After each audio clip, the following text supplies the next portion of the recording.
Yo, what's up everyone? Last night was absolutely insane. Legendary actor and rapper Denzel Washington was hyped to see Snoop Dogg today, and let me tell you, it was nothing short of epic. The cast of Gladiator 2 returned to the red carpet Monday night.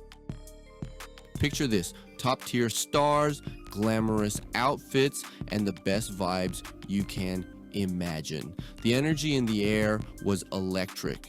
Denzel Washington didn't just show up, he was excited to see Snoop Dogg, making the event even more special. Go ahead, go.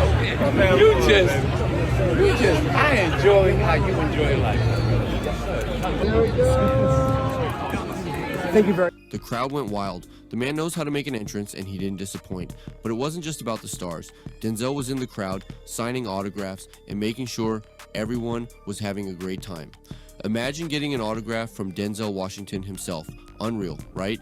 The premiere was a perfect blend of amazing stars, glamorous outfits, and unforgettable moments. If you weren't there, you missed out big time. But don't worry, there's always next year. That's all for today, folks. If you like this video, hit that like button and subscribe for more epic updates. Peace out.